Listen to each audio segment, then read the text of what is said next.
live in a world that craves realness, even as it becomes impossible to define what real means.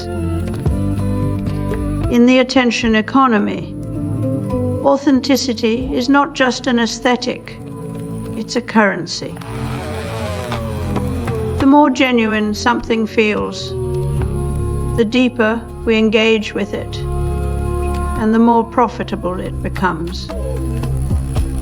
This demand for realness has birthed a strange paradox. As digital tools grow better at faking human artifacts, they also profit by convincing us these fakes are real. We pay for grainy filters that mimic film decay. Roland Barthes once said that photographs are haunted by a kind of significance. They mean more than just their content. In the digital age, we've taken this idea and weaponized it. We don't just want things to look old or human. We want them to feel like they've been touched by time, by intention, by soul. So when you see a TikTok influencer with a deliberately unretouched photo, or an AI-generated letter signed in what looks like cursive, the effect is carefully engineered to evoke trust through artifact.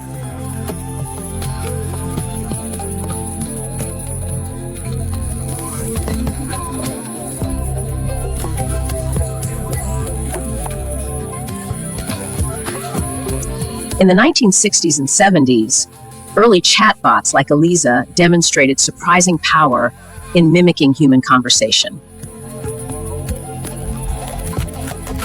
Before digital tools, imperfection was something we tried to eliminate, a flaw that signaled inexperience or error.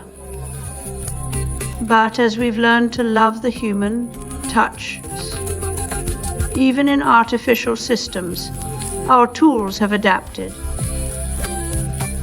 MIDI plugins now add random timing shifts to drum beats and melodies to mimic what real musicians bring to the table. Slight unpredictability. These calculated flaws are not mistakes, they're features. Part of an industry that profits from convincing us something is crafted by hand when it's just based AIs take a different approach. Modern chatbots use intentional errors, awkward phrasing, misspellings, or run on sentences to mimic how people actually talk online. These imperfections are not bugs, but design choices meant to simulate warmth and spontaneity in something that is, at its core, utterly predictable. The illusion of a human voice has become so ingrained that we're more likely to trust a bot if it makes small mistakes. Even in digital art and writing tools, the demand for authentic imperfection is driving innovation. AI generated handwriting mimics not just the shape of letters, but the ink flow, paper texture, and occasional smudges that suggest human touch. It's no longer enough to look like a person wrote it. You have to feel like one. These tools are selling not just creativity, but the illusion of soul.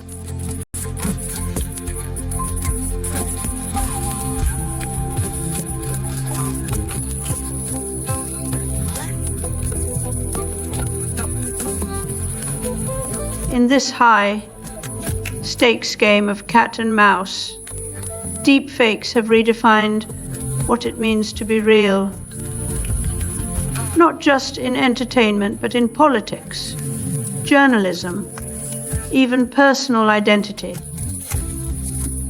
AI-generated audio can now mimic a person's voice so precisely that it sounds like them whispering secrets into your ear. Video models replicate facial micro-expressions with eerie accuracy. The line between authenticity and fabrication becomes paper thin the moment we mistake performance for presence. What was once a tool to create? Just this week, They Hype Radio reported on a new AI tool that generated synthetic video testaments from deceased politicians, complete with body language and inflection patterns. The platform was shut down within hours due to public outcry, but not before screenshots circulated like digital relics of some future that already feels here. This isn't just about faking someone's likeness anymore. It's about weaponizing the very tools we use to distinguish truth from fiction.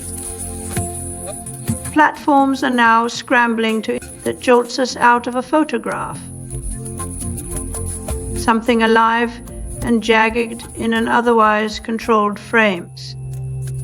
Now AI is perfecting the punctum for its own ends,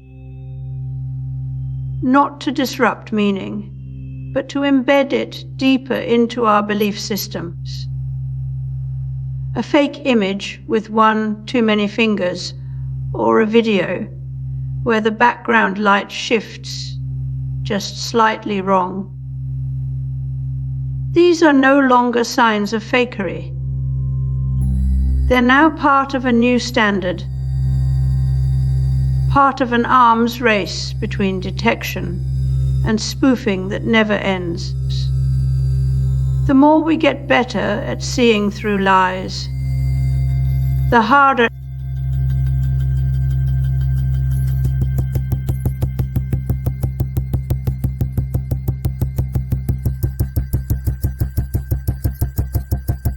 Day or night trade schools, either public or the reliable private trade schools, offer a sound background in machine shop practice. Neil Postman warned that technopoly would not just replace our tools, but rewrite how we understand reality itself. In his view, technologies don't just serve us. They define what counts as knowledge, truth, and even humanity. Nowhere is this clearer than in the rise of AI, generated media, a world where every image, voice, or video can be crafted to look real without being real at all. The photograph once served as evidence. Now it performs authenticity like an actor pretending not to act. In such a system, what happens when every artifact is performative? When a photograph no longer testifies to what was, but enacts what might be. Roland Barthes described the photograph as that, has been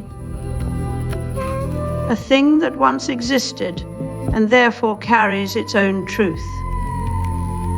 But AI doesn't preserve reality.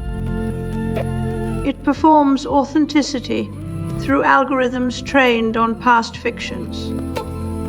The final irony is this: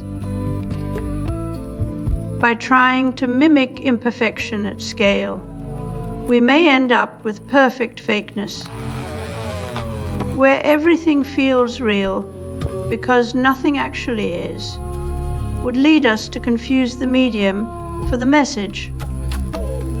And in doing so, discard what it means to be human. If authenticity is now a product, something bought and sold at scale, then trust becomes transactional. We no longer believe because we are told something is true. We believe because the system makes it feel right. In this new reality, truth isn't optional. It's algorithmic. And as with all systems designed to replace human judgment, we pay the price in loss of meaning, nuance, and trust.